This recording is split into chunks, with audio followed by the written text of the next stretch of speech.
Ya, assalamualaikum warahmatullahi wabarakatuh. Selamat pagi, salam sejahtera untuk kita semua. Terima kasih atas kesempatan yang telah diberikan. Pada kesempatan kali ini, saya akan mempresentasikan paper saya dengan judul Teknik Manufacturing Komposit Hijau dan Aplikasinya pada Kereta Api.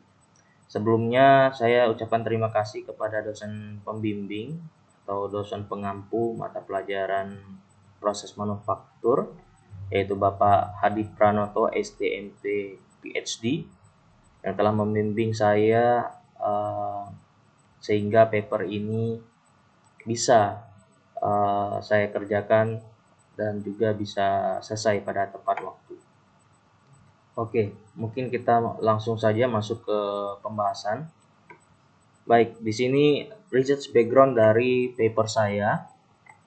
Mengapa sih saya mengambil tema teknik manufacturing komposit hijau dan juga aplikasinya di bidang perkeretaapian?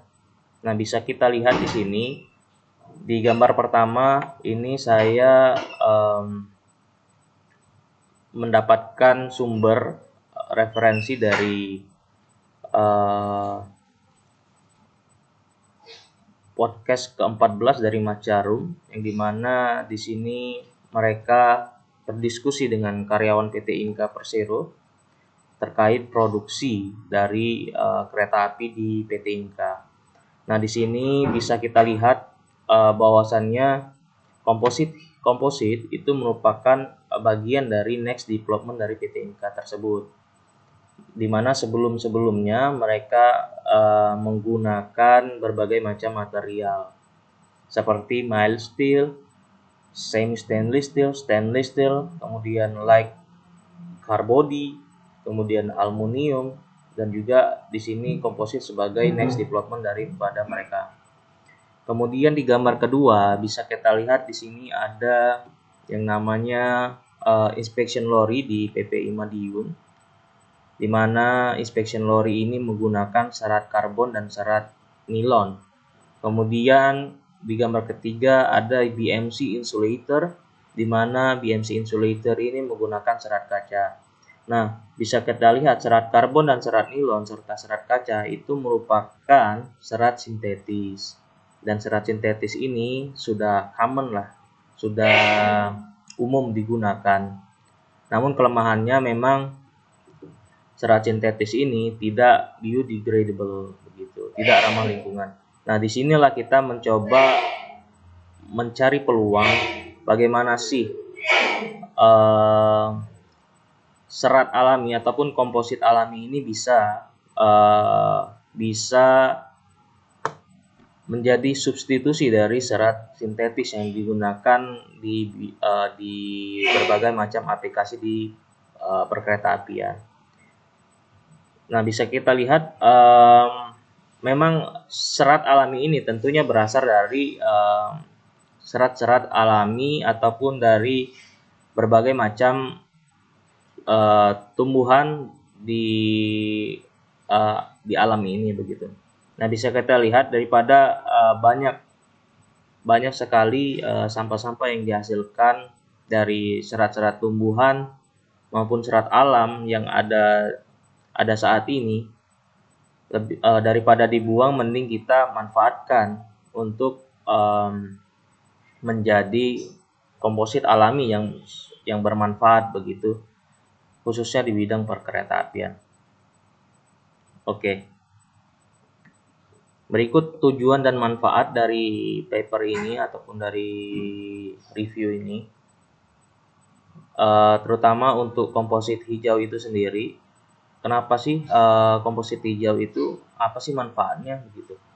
Nah, jadi komposit hijau itu merupakan eco-friendly material, di mana komposit hijau ini terbuat dari bahan serat alami seperti serat kenaf, serat rami, kemudian sisal, dan dikombinasikan dengan resin biodegradable.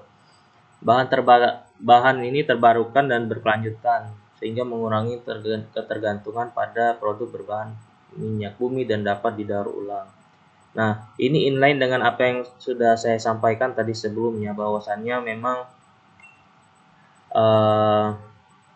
serat alami ini dapat menggantikan dari berbagai macam material yang existing saat ini begitu. Kemudian improve performance, di mana komposit hijau ini telah terbukti 40% lebih kuat dari dan lebih ringan dari komposit fiberglass dan menawarkan sifat mekanik yang lebih baik. Dan juga proses pembuatannya juga relatif murah dan ramah lingkungan dibandingkan dengan komposit serat sintetis. Kemudian yang ketiga, diverse applications, di mana komposit hijau memiliki berbagai aplikasi potensial, termasuk di industri kereta api untuk badan kereta, pintu, dan komponen lainnya. Sifat uniknya menjadikannya pilihan yang menarik bagi produsen yang mencari bahan berkelanjutan dan berkinerja tinggi. Begitu. Kemudian di sini berbagai macam metode manufaktur dari komposit hijau. Yang pertama ada open molding, di mana komposit hijau dapat diproduksi menggunakan teknik cetakan terbuka seperti layup tangan, kemudian kantong vakum, dan juga semprotan. Proses ini melibatkan langsung menerapkan resin dan serat kecetakan sehingga pada suhu ruangan. Kemudian close molding, yaitu proses percetakan tertutup seperti cetakan kompresi dan cetakan injeksi juga dapat digunakan untuk membuat komposit hijau. Metode ini melibatkan penempatan campuran resin dan juga serat ke dalam cetakan bertekanan yang dipanaskan untuk membentuk bagian akhir. Kemudian particle board production, di mana partikel komposit hijau juga dapat digunakan untuk menghasilkan papan artikel mortier, di mana partikel halus dan kasar dikombinasikan dengan resin dan ditekan menjadi panel yang tahan lama dan berkelanjutan. Kemudian berikut research and discussion-nya. Jadi green composite ini bisa dimanfaatkan di bidang perkeretaapian begitu. Memang pada pengaplikasiannya memang belum banyak untuk menggunakan komposit hijau ini atau komposit dari serat alam ini. Seperti yang saya jelaskan di awal tadi, bahwasannya memang komposit serat sintetis itu masih dominan saat ini digunakan di bidang perkeretaapian. Nah, tentunya harapannya kita ke depan komposit serat alami ini banyak digunakan di bidang-bidang perkeretaapian, karena memang tadi menurut literatur yang ada memang 40% lebih kuat dari serat sintetis dan juga memang lebih ramah lingkungan begitu.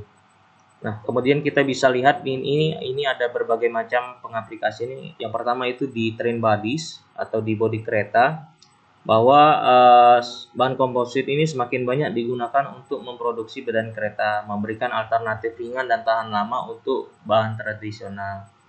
Kemudian di pintu kereta, komposit hijau juga dapat menemukan aplikasi dalam produksi pintu kereta, menawarkan peningkatan keamanan dan kenyamanan bagi penumpang. Kemudian electrical insulator ataupun insulator elektrikal. Nah, insulator elektrikal ini biasanya digunakan pada sistem rel ketiga atau listrik aliran bawah di bidang perkeretaapian. Nah, saat ini insulator komposit digunakan untuk mendukung sistem rel ketiga di banyak sistem angkutan cepat, menyediakan insulasi listrik dan ketahanan terhadap lapukan, begitu.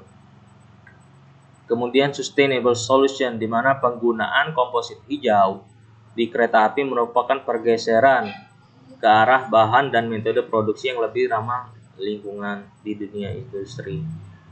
Oke, baik. Nah, berikut challenge dan opportunities-nya. Ada 3 di sini. Yang pertama daya saing biaya. Nah, salah satu tantangan utama untuk komposit hijau adalah mencapai paritas biaya dengan bahan tradisional yang tidak dapat terurai secara hayati. Penelitian dan pengembangan lanjutan diperlukan untuk meningkatkan produksi dan menurunkan biaya. Begitu. Jadi memang daya saing biaya ini menjadi faktor juga ya untuk kedepannya, memang karena mungkin belum banyak ataupun bagaimana, memang mungkin perlu adanya suntikan ataupun stimulan ke depannya agar daya saing biaya untuk komposit hijau ini bisa relatif lebih turun begitu harganya. Kemudian optimalisasi performa.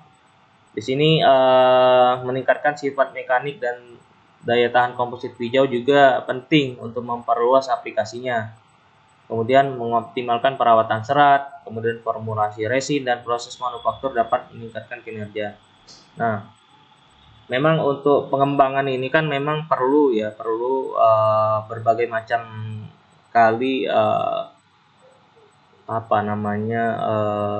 riset begitu, berbagai macam kali percobaan sehingga nantinya ketemu formulasi yang cukup handal sehingga nantinya bisa performanya ditingkatkan begitu. Kemudian tentunya regulatory landscape begitu.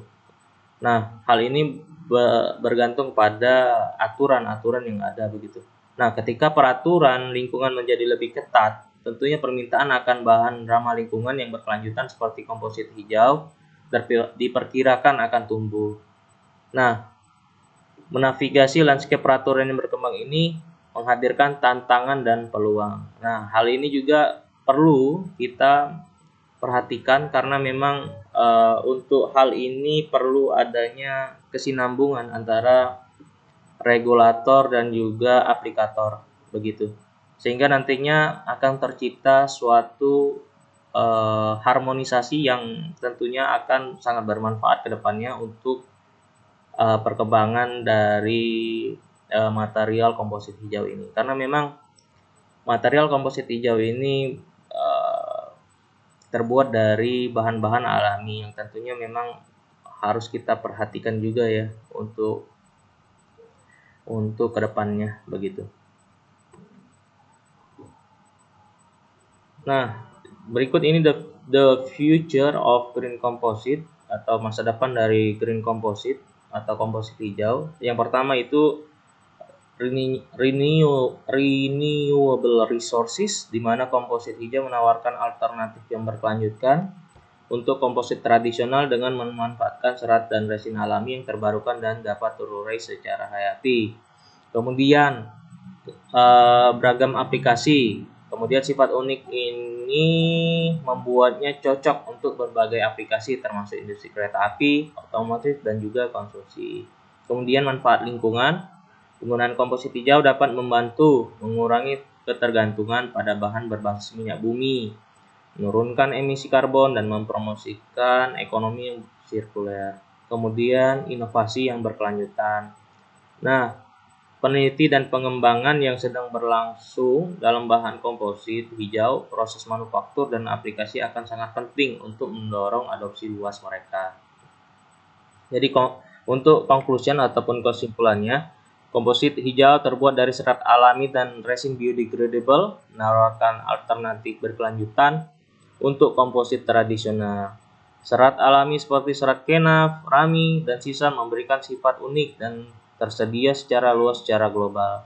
Kemudian, komposit hijau dapat diproduksi menggunakan berbagai teknik percetakan, terbuka dan tertutup, serta dalam produksi papan partikel komposit. Kemudian, industri kereta api semakin mengadopsi komposit hijau untuk badan kereta, pintu, dan insolator listrik. Nah, tantangan termasuk daya saing biaya dan optimalisasi kinerja, tetapi permintaan akan bahan ramah lingkungan mendorong inovasi berkelanjutan.